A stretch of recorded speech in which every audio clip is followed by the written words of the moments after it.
ஐந்து கரத்தோனை போற்றி, ஆனை முகத்தானை போற்றி, மூஷிக வாகனனை போற்றி, மூலப்பரம்பொருளை போற்றி, சித்தி புத்தி விநாயக பெருமானை போற்றி. குருவே சரணம். இணையத்தால் இனிமே எங்களுக்கு வணக்கம். சுக்கிர தசை யோகத்தை தருமா அப்படிங்கிறது தான் இந்த வீடியோவில் நம்ம பார்க்க போகிறோம்.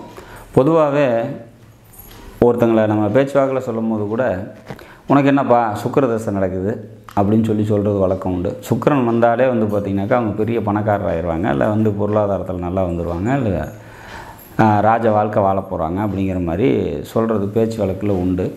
அப்படி சுக்கிர தசை வரவங்க எல்லோரும் பெரிய பணக்காரங்களாகிடுறாங்களா இல்லை நல்லா இருக்காங்களா அப்படின்னா அது எல்லாருக்கும் நடக்கிறதில்ல அப்படிங்கிறது தான் இதில் ஒரு விஷயம். இந்த சுக்கிர தசை எப்போ வருது அப்படிங்கிறது ரொம்ப ஒரு முக்கியமான ஒரு விஷயம். இந்த சுக்கிர தசைக்கு குழந்தைகளாக இருக்கும் போது சுக்கிர தசை வரத்துக்கும், வயசான காலத்தில் சுக்கிர தசை வரத்துக்கும், இல்லை மத்தியமமான வயசில் சுக்கிர தசை வரத்துக்கும் வித்தியாசங்கள் உண்டு. இந்த இளமை காலத்தில் ஒரு 25 வயசுலேருந்து ஒரு 35 வயசுக்குள்ளே சுக்கிர தசை வருது அப்படிங்கும்போது, அதாவது ஆரம்பிக்குது அப்படிங்கும்போது பார்த்திங்கன்னா அது சிறப்பு. குழந்தையாக இருக்கும்போது சுக்கிர தசை வருது. இப்போ அஸ்வினி நட்சத்திரம், மக நட்சத்திரம், மூலத்தில் பிறந்தவங்களுக்கெல்லாம் குழந்தையாக இருக்கும்போதே சுக்கிர தசை வரும். அப்போ இந்த மாதிரி குழந்தையாக இருக்கும்போது சுக்கிர தசை அந்த சுக்கிரன் வீக்காக இருக்குதுன்னு வச்சுக்கலாம். வீக் அப்படின்னா எப்படி எடுத்துக்கலாம்? பாவகிரகங்களோட தொடர்பு பெற்று இருக்குது. பாவகிரகங்கள்னால் யார்? ராகு கேதுவோடு சேர்ந்து இருக்குது. அல்லது அந்த லக்னத்துக்கு பாவர்கள்னு சொல்லக்கூடிய 6, 8, 12 கூட 12ஆம் அதிபதியோடு சேர்ந்து இருக்குது. இல்லை அந்த லக்னத்துக்கு மறைவிடங்களில் மறைஞ்சிருக்குது, பலவீனமான ஒரு சூழ்நிலையில் இருக்குது. அப்படிங்கும் போது அந்த சுக்கிரதசை பார்த்திங்கனாக்கா ஒரு 20 வருட காலம் அவ்வளோ நன்மைகளை செய்யாது. குறிப்பாக குழந்தைங்களுக்கு சுக்கிரதசை நடக்கும்போது அந்த குடும்பத்தில் நிறைய பிரச்சனைகள் வரும். குறிப்பாக யாருக்கு வரும் அப்படின்னா அந்த குழந்தையோட பெற்றோர்களுக்கு, தாய் தந்தைகளுக்கு கண்டிப்பாக பிரச்சனை வரும்.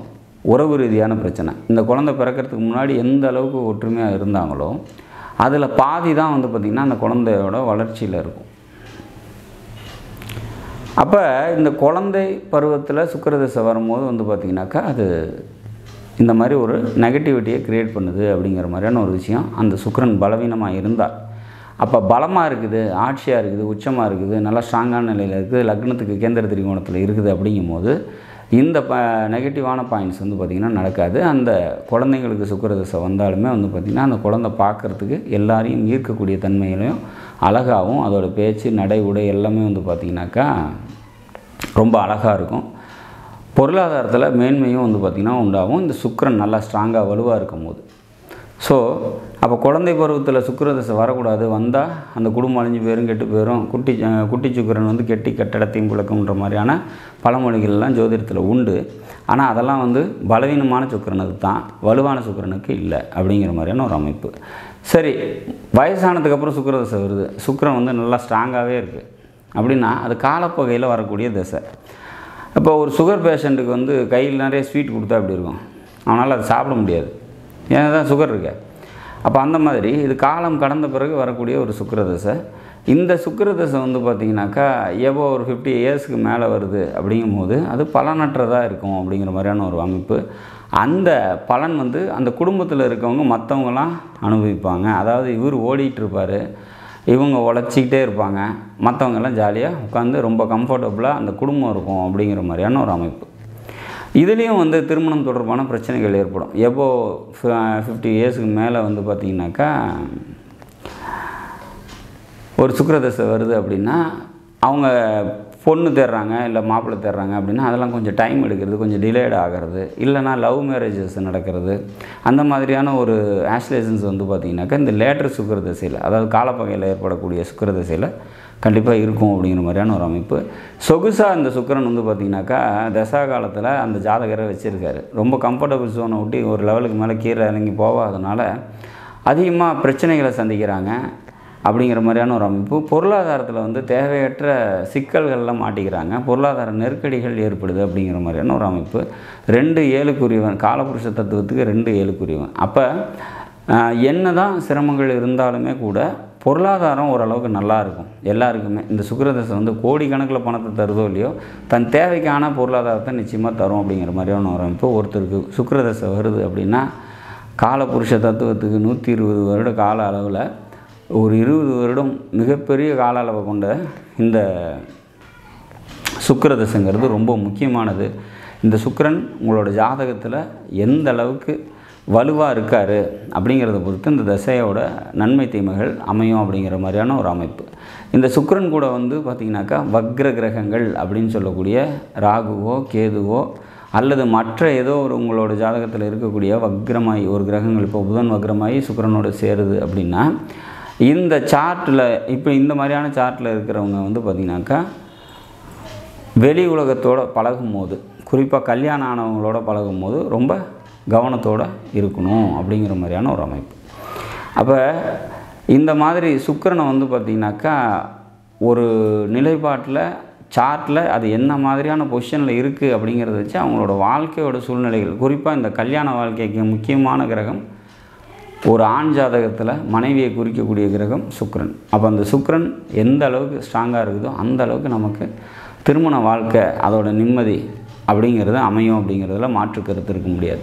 தன்னோட தசாபுத்தி காலத்தில் அந்த சுக்கிரன் நன்மையோ தீமையோ செய்யணும் அப்படின்னா, நன்மையை செய்யணும் அப்படின்னா அது லக்னத்துக்கு அவர் யார், அவர் எந்த பொசிஷனில் இருக்கிறாரு, என்ன சாரம் வாங்கி இருக்கிறாரு அப்படிங்கிறத பொறுத்து தான் அந்த திசை நன்மையோ தீமையோ செய்யும் அப்படிங்கிற மாதிரியான ஒரு அமைப்பு. ஒரு சில லக்னங்களுக்கு அவரோட லக்னங்களுக்கே வந்து பார்த்திங்கனாக்கா ஒரு வீட்டுக்கு தான் அவர் நன்மை செய்யக்கூடிய அமைப்பில் இருப்பார், இன்னொரு வீட்டுக்கு கெட்ட வீடாக வரும். அதாவது துலா லக்னம் அப்படின்னு எடுத்திங்கன்னா லக்னாதிபதியும் அவர், அட்டமாதிபதியும் அவர். ரிஷப லக்னம்னு எடுத்திங்கன்னா ரிஷபத்துக்கு லக்னாதிபதியாக அவர், 6ஆம் அதிபதியும் அவர். அப்போ ஒரு ஆதிபத்தியம் நன்மையும் ஒரு ஆதிபத்தியம் தீமையும் கொண்ட சுக்கிரன் என்ன செய்வார் தன் தசாபுத்தியில் அப்படின்னா, இந்த 6ஆம் வீட்டில் ஏதேனும் கிரகம் இருக்குது அப்படின்னாக்கா அப்போ அந்த 6ஆம் வீட்டு வேலையை நிற்கக்கூடிய கிரகம் தான் செய்ய போகுது. லக்னத்தோட வேலையை சுக்கிரன் செய்ய போகிறாருன்னு நம்ம எடுத்துக்கலாம். இல்லை சுக்கிரன் லக்னத்தில் வந்து பார்த்திங்கனாக்கா கிரகம் இருக்குது, ரிஷப லக்னம்னு வச்சுக்கலாம், 6ல் ஒரு குரு இருக்கார் அப்படின்னா குரு தான் அந்த 6ஆம் வீட்டு வேலையை செய்ய போகிறாரு. லக்னத்தில் கிரகம் இல்லைன்னா சுக்கிரன் தான் அந்த லக்னத்தோட வேலையை செய்ய போகிறாரு. இல்லை குருவை தூக்கி லக்னத்தில் போட்டோம் அப்படின்னா லக்னத்தோட வேலையை குரு செய்ய போகிறாரு. இப்போ இந்த 6ஆம் வீட்டு வேலையை தான் சுக்கிரன் செய்ய போகிறாரு. அப்போ ரிஷப லக்னத்துக்கு யோகாதிபதினு சொல்லக்கூடிய சுக்கிர தசை வரும்போது வந்து பார்த்திங்கன்னா இவங்களுக்கு கடனும் நோயையும் கொடுக்கும். அப்போ ஒரு தசாநாதன் எந்த நன்மையை செய்ய போகிறாரா தீமையை செய்ய போகிறாரா எங்கே இருக்கிறாரு அப்படிங்கிற மாதிரியான ஒரு அமைப்பு கணக்கெல்லாம் வந்து பார்த்திங்கன்னா அதோட பொசிஷன் எப்படி இருக்குது அப்படிங்கிறத பொறுத்து தான் நம்ம முடிவு பண்ண முடியும். அந்த வகையில் எந்த ஒரு கிரகத்தையும் இப்போது சுக்கிரன் அப்படின்னாலே அவங்களுக்கு கோடீஸ்வரன் ஆயிடுவாங்க அப்படிங்கிறத நம்ம எடுத்துக்க முடியாது. அதே நேரத்தில் அதே அந்த கோடீஸ்வர யோகத்தை சுக்கிரன் தரணும் அப்படின்னா அதுக்கு வந்து பார்த்திங்கனாக்கா சில பிளானட்டரி பொசிஷன் இருக்குது. அதில் ரொம்ப முக்கியமான ஒரு பொசிஷன் என்ன அப்படின்னா சுக்கிரன் சனியோடு சேர்ந்துருக்குது. இந்த சுக்கிரன் சனி சேர்ந்த ஜாதகங்களை எடுத்து செக் பண்ணி பாருங்கள். அவங்க எவ்வளோ ஒரு ஏழ்மையான ஒரு சூழ்நிலையில் பிறந்திருந்தாலும் அவங்க வந்து லைஃப்பில் படிப்படியாக முன்னேறி வருவாங்க பொருளாதாரத்தில் அப்படிங்கிறதுல மாற்று கருத்து இருக்க முடியாது. அது கொஞ்சம் மற்ற தசாபுத்திகளுக்கு ஒப்பிட்டு பார்க்கும்போது கொஞ்சம் முன்ன பின்ன லேட் ஆகலாம் மொழியே, ஆனால் கண்டிப்பாக வருவாங்க அப்படிங்கிறதுல மாற்று கருத்து இல்லை. அப்போ இந்த சுக்கிரன்கிறது ஒரு ஜாதகத்தில் அமையக்கூடிய நிலையை பொறுத்து பல நன்மைகளை செய்யுது அப்படிங்கிறதுல மாற்று கருத்து இருக்க முடியாது. அதே மாதிரி வலுவிழந்து இருக்கக்கூடாத இடங்களில் இருக்கும்போது பல தீமைகளையும் செய்யுது அப்படிங்கிற மாதிரியான ஒரு விஷயந்தான். மொத்தத்தில் ஒரு கிரகம் அதோட நிலைப்பாட்டை பொறுத்து தான் நன்மையை தீமையை தருது ஒழிஞ்சு தன் பேரை சுக்கிரன் அப்படிங்கிறதுனாலே நன்மையவே தருது, எல்லாத்துக்கும் நல்லதை மட்டுமே தருதா அப்படின்னா பொதுவான ஒரு சில குணங்களை அது தருது. ஒரு வாசனை திரவியம் சுக்கிரன், அழகு சுக்கிரன், கலை சுக்கிரன், மற்றவங்களை ஈர்க்கக்கூடிய தன்மை சுக்கிரன், இது எல்லாத்துக்கும் காமன்.